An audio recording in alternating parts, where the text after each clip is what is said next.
Hey everybody, I'm Madalyn Sklar, host of the Social ROI Chat. And as usual, we had another great one.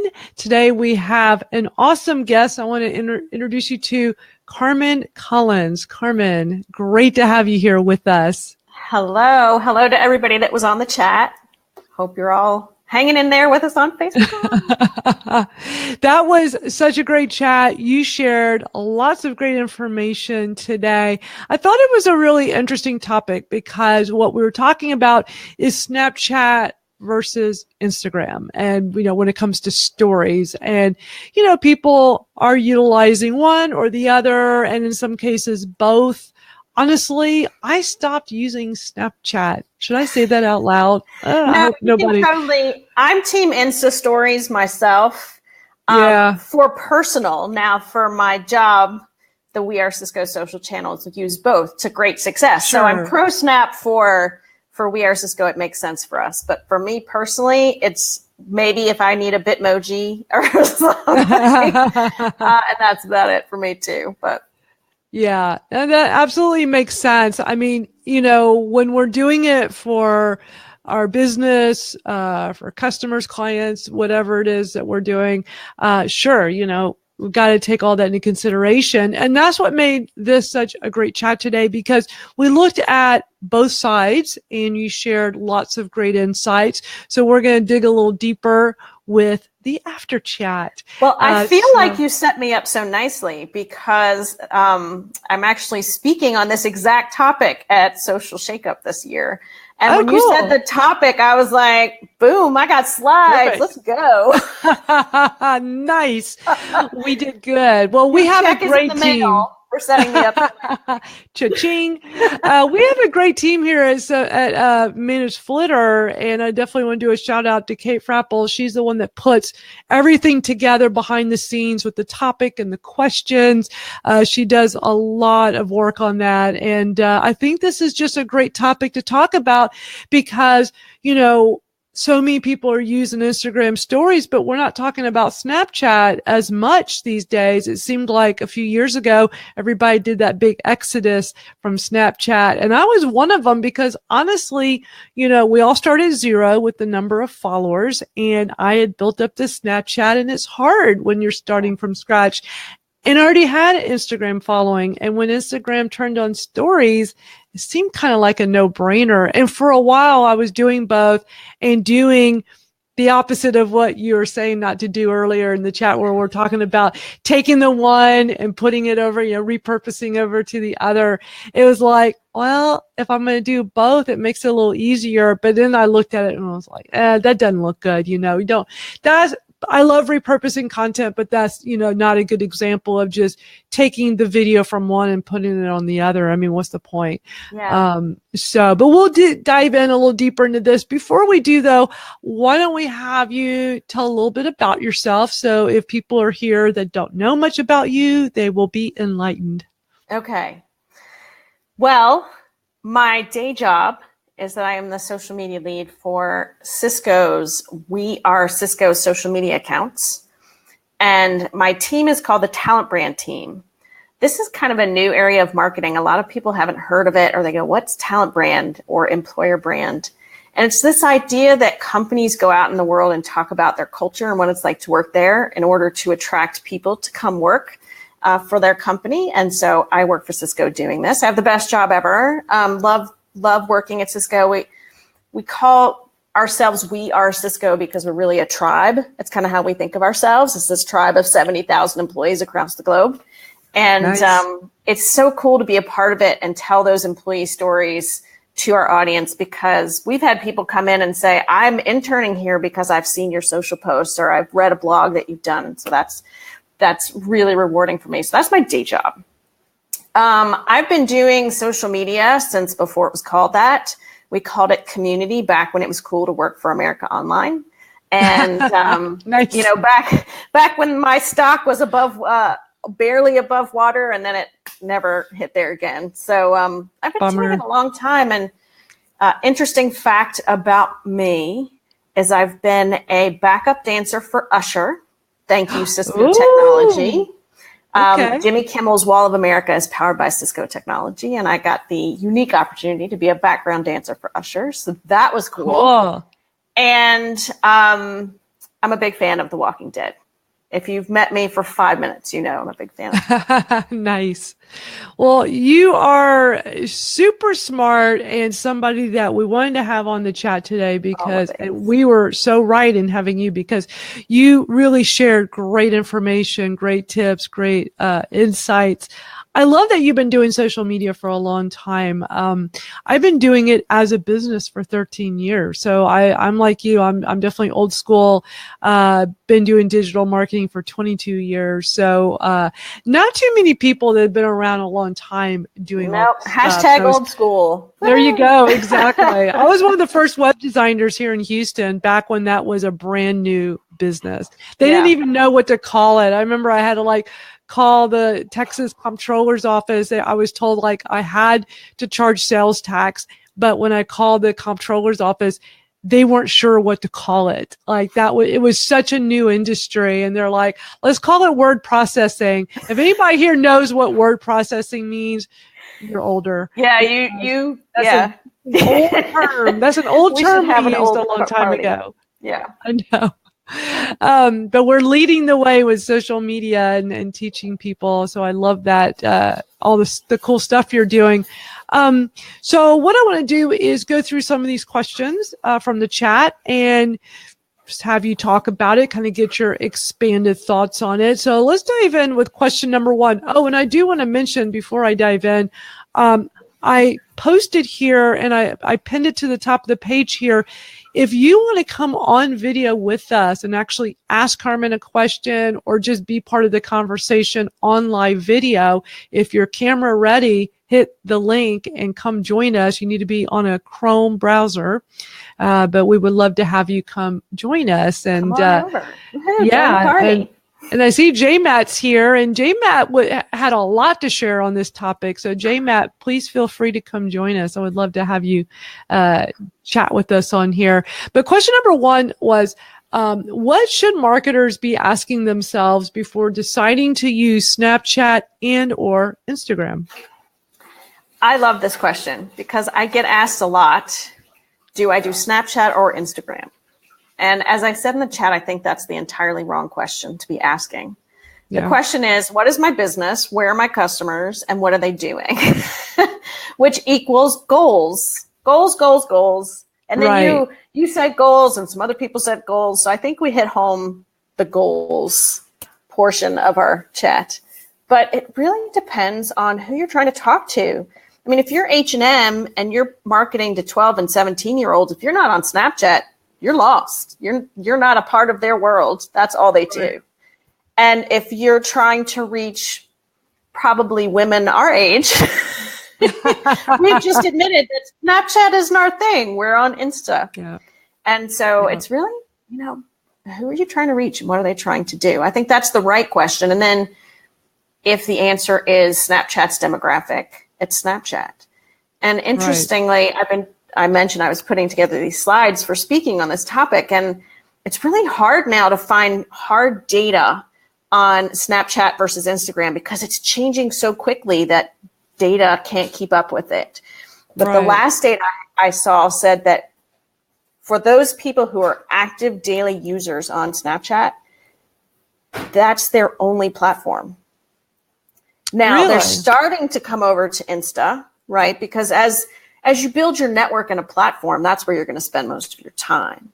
But now I think the networks are starting to cross over.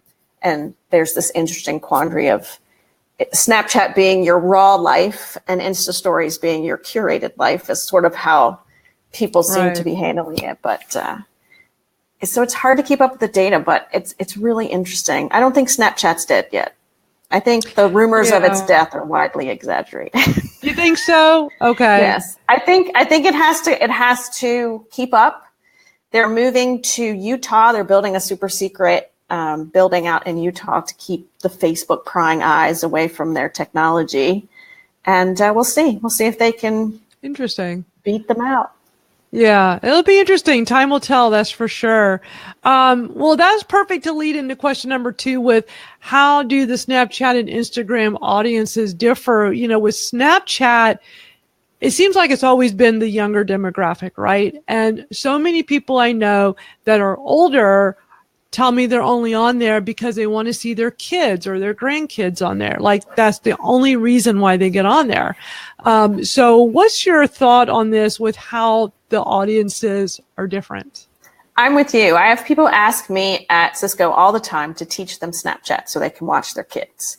And I think that's why Snapchat rose to popularity as fast and furious as it did, because the olds, and I can say that because I am an old, the olds didn't know how to use it. They didn't know what was going on. It's still not intuitive. I mean, if you don't understand Snapchat updating every week and you don't keep up with it, it's hard to be trained on it. You have to know it. And I think that was the allure. And it really does skew younger. Mm-hmm. But interestingly enough, when Snapchat had its most recent update, the data I've seen has the diehard Snapchatters leaving Snapchat, but a new audience coming into Snapchat to see what all the hype was about. So they might have lost some and gained some. I think it's probably net. Interesting. I think things are going to change. And then JMAT says users are upset with the new layout of the app. And I heard about this. I remember several weeks back, it was trending on Twitter one night. And I'm like, well, what's going on with Snapchat? What do they do now? Like change. No, they don't. I mean, look at Facebook. I mean, look at how many times Facebook, especially back in the early days, like remember how it took everybody 9 months to get the hang of the layout, and then they would make this drastic change to it and everybody would be all mad. I'm leaving Facebook. But or the day when Twitter went from stars to hearts as a like, and Twitter nearly exploded. Yeah. You don't like change. No, it's hard with change. That's for sure. And the thing is here's what's so funny though. So Facebook will make a change, and while we're all bitching about it, they moved on to the next thing. They don't ever seem to care about when people are upset. But then you'll get Twitter that'll make a big change, and then everybody gets upset and they'll just go and undo it. They've done that quite a few times. I don't know if Snapchat's ever done that. It's interesting though, how, some of them listen to the audience, to the customers, to the app users. Some places don't, Well, it's kind of their audience size. I suppose when you're Facebook and you dominate the usage, I mean, it's just by 30 and 40 times what the other channels have. Right. They're the 600-pound gorilla. They don't have to listen. They have market share, especially globally, because a lot of places don't have access to Snapchat because mobile first is not their way of life yet. And Facebook is their social media platform. I was very blessed to get to travel to Cuba, I think during the 4 months in which it was legal, and got to go to Cuba and hear from the people there how expensive it is for them to be on the internet. And when they get time on the internet, the first thing they do is check Facebook. And then if they have money left, they read email and then they're gone. Right. Wow. And so they, markets like that can't really cling to either Insta or Snap. It's not made for them. But Facebook has the audience, so they can do whatever they want. Twitter doesn't. A year ago, I would have said that Twitter was on its deathbed. I would have said, a lot of people were saying that. And I now, stuck by. I've always loved Twitter. It's where I've made some of my most meaningful relationships. Sure. And I still like it, but it's almost too much now. I have to turn it off to stay sane. Yeah. What's interesting is that a lot of people, exactly like what you're saying, a year and a half ago, were like, Twitter is dying. It's going to go away. There were just so many things up in the air with it, and nobody just knew for sure what was going to happen. But now that things have settled down, it seems like this year it's in a renaissance, right? It seems like everybody has been circling back around to it, and especially with all the changes at Facebook back in January, where, some people calling it the apocalypse. It really caused some people to like really look at what they were using and was it effective to be using pages when the organic reach went down so low? I mean, it was already low, but I mean, to a point where you either have to pay. Happened last year. Yeah, exactly. I love how everybody had a big conniption over it. I'm like, you guys, you haven't had any organic reach for a good year now. It's been going that well. I mean, I remember like years ago talking about like, have y'all noticed how organic reach has taken a nosedive? Yeah. And it just kept doing it more and more and more and more. But I mean, really is to the point now where either you pay for ads or just don't bother using it because pay to play. It's ineffective organically now. But it seems like from what I've seen is that a lot of people are now looking at Instagram, Snapchat, Twitter, as an alternative to the time they were spending on their Facebook pages if they're not going the paid route. Yes. You know, so do you think that's people of that sometimes because Facebook didn't start out that way. Right. Now, Facebook is the mothership of Instagram. And, you know, they want to get you addicted and get you using it and brands using it and building an audience. And then I can guarantee you 3 years from now, we're going to be having the same Instagram chat about how we have no organic reach on Instagram. I mean, Facebook is a business, right? And sure, they're in it to make money. And Twitter the same way. You know, I think that's why Venmo became this popular social media trial for people because it said it's all organic. And then 3 weeks later, nobody cares about Venmo. Just like Ello. Remember Ello years back? And I mean, it was so funny. Like, I think Ello came at a height when people were getting fed up with Facebook. And it became like, oh, this is like the opposite of Facebook. This is the place to be. And they got like all these people that went over there and were so loyal to it. And then, like 3 weeks later, it's like nobody talks about it anymore. I think it's still around. I remember hearing somebody mention it recently, and I'm like, Ello is still around? Yeah. Really? Not for many people, I would imagine. No, probably not. And Venmo, I mean, it seemed interesting. I try, you know how it is. You get all this hype, and you're like, okay, let me go see what it's all about. I download the app. It's like, okay, it's just another copy of just everything else. Like, how many more of these do we need to be on for real? You know? Yeah. So it'll be interesting. There's too much. It really is. I can't do I can't do another channel. Every time work says use this tool, I'm like, oh, not another one. I know another one. Do y'all have to like go try them all out and see if it's effective because this is such a big company and that you need to cover every place out there for the audience? My team is a small team, and we don't sit in the marketing org. We sit in HR because we're marketing our culture and trying to attract talent. And because we're a small team, we have to be very careful. And I would imagine most companies, even if you have a larger team, your resources are pretty tight.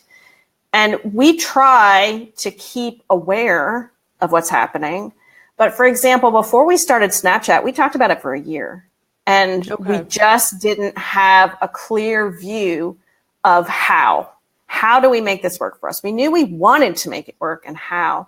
And it's a funny story. I had just had surgery and I was on pain medication. And my boss called me to see how I was doing because that's the kind of company I work for. I love my boss. Nice. And I told her, I'm like, I'm not sure if this is the drugs talking or an actual good idea, but I think I figured out how to be on Snapchat. And I told her we were going to do employee takeovers every day. Nice. And I'm pretty sure she was going to tell me, you're crazy. It's the drugs. And she's like, go do it. Try it. Pilot it. And that's what we did. We started as a pilot. And then 3 weeks later, we were told we were no longer a pilot because it was working so well. But that's again, we talked about it for a year. Right. And, we're now having conversations just like you talked about. Do we invest our time in Facebook? I think the answer is yes, because globally, as a global company, we need Facebook's audience. But is it more time or is it different time? We've turned to Facebook Live a lot because, that's got the organic reach that normal Facebook posts don't have anymore. We think about it, but we have to be really strategic about how we do it. Sure. And so, you mentioned Facebook Live, and with Instagram, you got that Instagram live now. We do that too. Experimented with that? Okay. So what is your Yes. thought on that? Because we didn't really dive into that with the chat. But I'm curious, like what do you think of, cause people don't really talk about Instagram live enough, I think. I'd like to hear your thoughts on it. I love the idea of Instagram live. And I think based on just the experience that we had on our team and our gut feeling, we knew it was going to work. What Instagram is killing me with, and I said this, we talked about passing in the night at Social Media Marketing World, but when we were there, one of my panels was on live video, and I said, is anybody in the audience working for Instagram? Because come on, give me some metrics on live video. Like, I know it's working, and my gut, I can tell it's working, but I can't prove it's working. Right. And that's my biggest downfall right now is that Facebook gives me a ton of analytics around live video. And we use a vendor called Del Mondo who is really focused on Snapchat and video metrics to help us understand. But, until Instagram opens their API, we're kind of just, manually seeing how many people are watching and kind of guessing from the 24-hour feed. Yeah. But it's working for us. We're getting a lot of really good, engaging chats going on with Instagram Live and Facebook. That's awesome. So you feel like live streaming has been really good for the company? I think this is the year, if not this year, then certainly the next 16 months is live video. I mean, everybody's doing it. LinkedIn's video is performing crazy good. And, again, LinkedIn, most people think of, oh, that's just the jobs channel. But people are finding LinkedIn video is performing just amazing for them. That's YouTube what I've been live hearing. video. Yeah, I mean, everybody's getting into the live video game. Yes, they are. They sure are. It's going to be key for especially brands, I think. But you've got to, once again, you have to look at your goals and see if it makes sense for your brand, and if so, how you use it. Because I said this in the chat, and somebody picked up on it. It's me being kind of goofy, but marketers ruin everything. And if you're using Facebook Live to just run a continuous feed and kind of trick people, Facebook now knows you're doing that, and they're going to take your reach away from you. And so, you have to be smart about it. But I think absolutely, it's fun. That's awesome. So question number 3 was talking about exporting Snapchat stories and reusing them on Instagram stories. So let's talk about that. What is your take on it? It drives me bananas. And I'll tell you why. Well, in full disclosure, we tried experimenting with some of this for our We Are Cisco channels. And the reaction that we got was guttural and clear. We do not want to see your snaps on our Insta stories, and we don't want to see your Insta stories on our snaps, because they're two different audiences. They're two different ways of storytelling. I tell people you can have the same story, just tell it a different way. Sure. The platform. I mean, if we win, we just won we got on the list for Fortune's Great Places to Work. And of course we're going to talk about that everywhere. But I'm going to do it different on Instagram than I am on Snapchat, because why follow someplace or someone 2 places if they're saying the same thing? If you're saying the same thing, I'm going to pick my channel that I like, and that just hurts your metrics, attract the audience and how they use the platform. But that's just my soapbox. I know there are people that feel differently about different things. Occasionally I'll put a Bitmoji, like whenever my Bitmoji dances, I like to put that on Insta stories.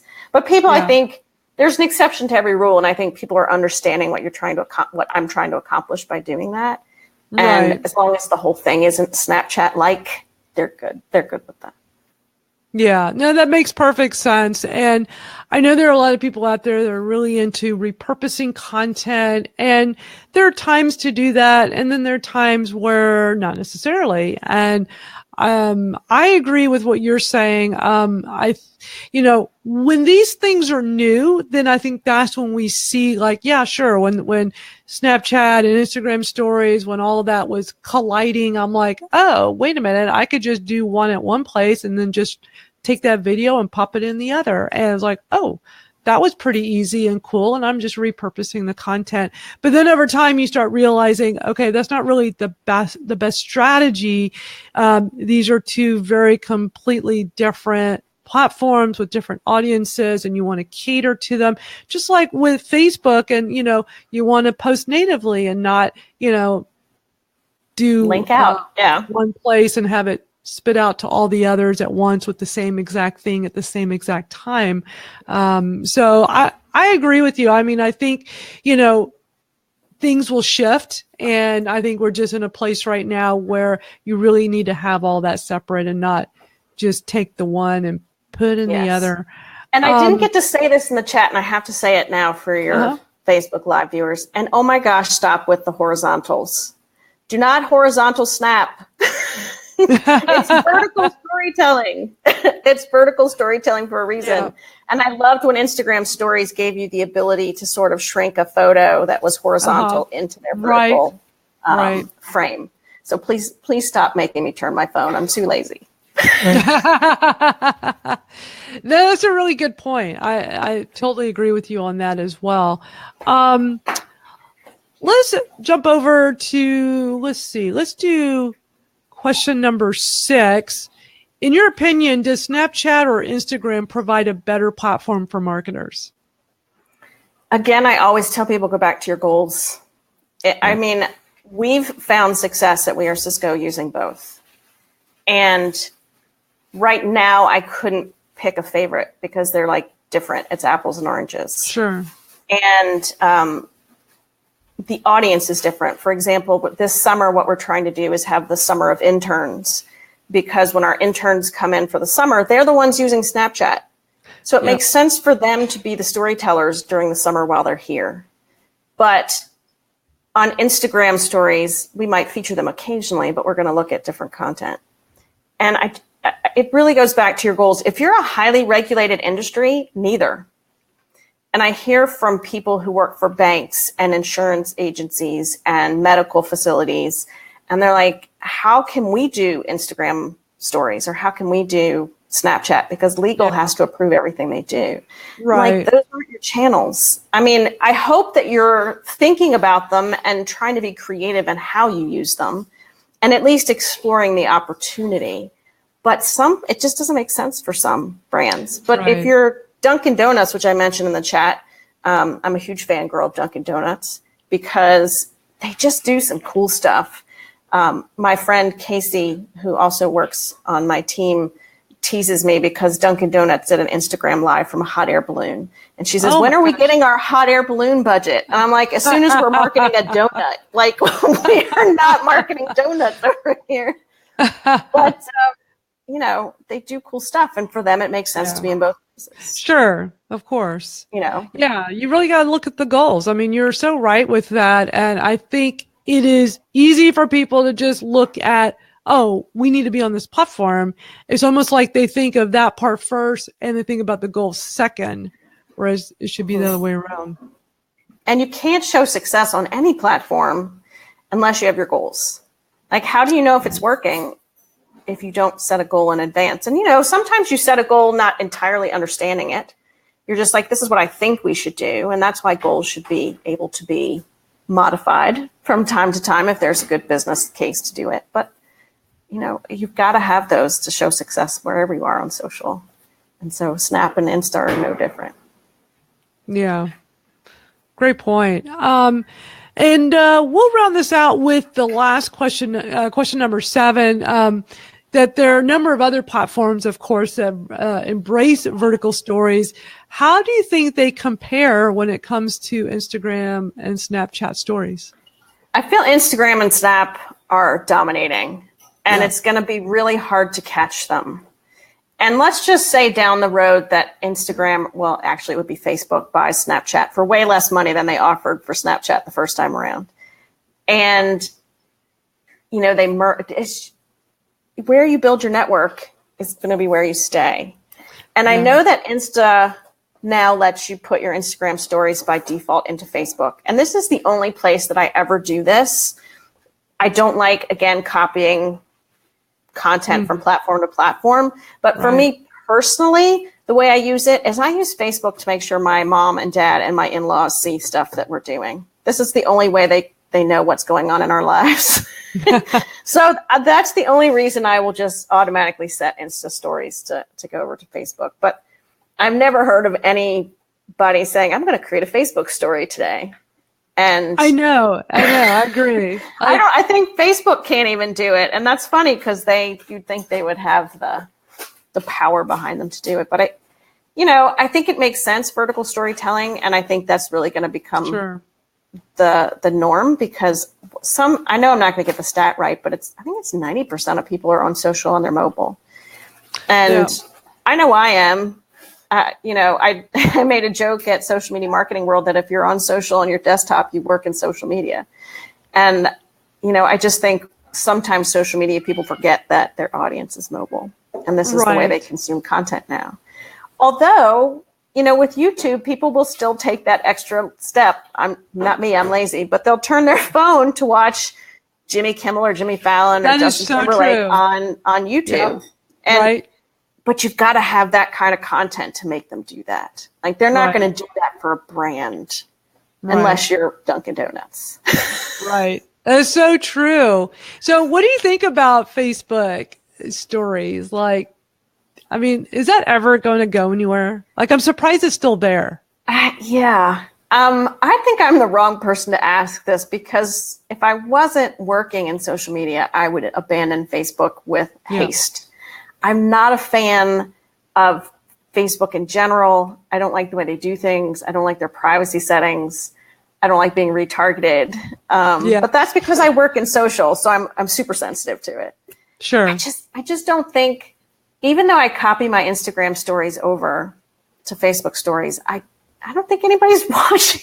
I don't think anybody is. Whenever something's new, of course, as marketers, and especially social media marketers, we're all trying the new things when they come out. And I remember thinking, Facebook stories, okay, is this going to work? Is anybody going to care? And really, the only people that were using them in the beginning were the marketers. It was just all of our fellow marketers, right? And all this time's passed now. I kind of ignore it. Like, I kind of forget this at the top of the screen on my phone. But when I go and look to see, well, who's actually doing it, I don't ever click on them.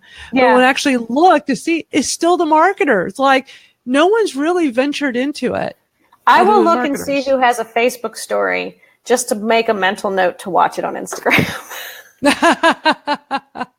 Because you think everybody's just doing that. They're just tapping I pretty much think it's a checkbox, and people have the setting to just copy it over. I would love somebody to send me some examples of brands that are actually doing unique custom content on Facebook stories. We talk about it. Should we use it? Should we not? Right now, we're on the side of not. But, you always have to evaluate things and see how they change. Absolutely. And it could change tomorrow.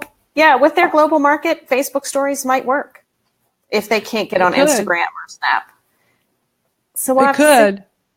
I mean, really, if they just got like maybe 5, 10, 20 big brands to embrace it and use it every day, and we all saw that, maybe that would turn it around. Well, and I think their focus right now, I think it's just there as a test and a kind of throwaway for them, because they're so invested in their live video. Right. And that's what they're pushing. I think it's just there to see what happens. I don't know that they're serious about it. Yeah. I don't have that direct from the Facebook mouth or anything, but I just don't get the sense. It sure seems that way, though. Yeah. They're like, we'll put it up there, see if anybody uses it. Yeah, all this time passes. It's still there. Nobody's really using it, but we'll keep it there because we can, because we're Facebook and we can. Yeah, it's because we're the dominant player in this game. Yeah. This has been so great, Carmen. I really appreciate you coming on. First of all, coming on the chat today and sharing all your wisdom, all your advice. It was so awesome. And then coming on our after chat is always fun. And it's just, a great reason to do the live video. It's just a fun way to continue the conversation for a little bit. Everybody gets to see you. They get to put the face with the name. See my purple hair. You can't really see it on camera today, but that is how I know I saw you at Social Media Marketing World, even though it's from across the room at times, is that I remember your hair. I remember that. And I was like, oh, that's Carmen. Because I recognized your picture. I felt so unoriginal at Social Media Marketing World because there was blue hair and green hair and pink hair. And I copied my teammate Casey, who I mentioned earlier, because she rocks the purple, or she used to. She just shaved her head and went bald for St. Baldrick's. Yes. So now she has no hair, but I always want to be cool like her. So I just love her. So she's on your team? She is. We met on Twitter. It's a social media story. Nice. I totally forgot that. Yeah. Social Fresh. And we're fast friends. And then Cisco had a job opening, and I said, hey, you want it? And she sometimes says I got her the job, and I'm like, no, I just got you somebody viewing your resume. I didn't get you the job. Yeah. You did that. She's awesome. I totally forgot about that connection. Yeah. So she just did the hair thing. We met. Well, I knew her online before, but I actually had her on my podcast a few months ago because of that whole Twitter display name and how they, doubled the size. And she was using it in a very cool way for the whole St. Baldrick's thing that she was doing. Or what is it called? St. Baldrick's. Yeah, Baldrick's. Okay, I did say it right. And so I just thought it was just so cool the way she was using the Twitter display name. So, and this is what's so great about Twitter. Like, I saw what she was doing on Twitter, and then look at how that indirectly led me to you, and now we're on a live stream video after a Twitter chat. And as much, I hope Twitter doesn't die. I hope it finds its place in the market and sticks around. Yeah. Despite whether or not I like the tweeter in chief or not. But I think it's the place where the most real relationships I've made in social media have happened. And, then they come to IRL when you meet at conferences in real life.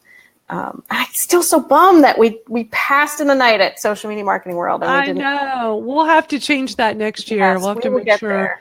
We hang out in person. Well, it's just a big conference, and it keeps growing. I mean, it gets bigger and bigger, and it's hard to find. It was so funny. I was just talking with somebody about this the other day. Like, you actually have to make an appointment with your friends to hang out with them. Like, you got to put in the calendar to do a meetup because it's just grown so much that the likelihood of just running into one of your friends has really shrunk down.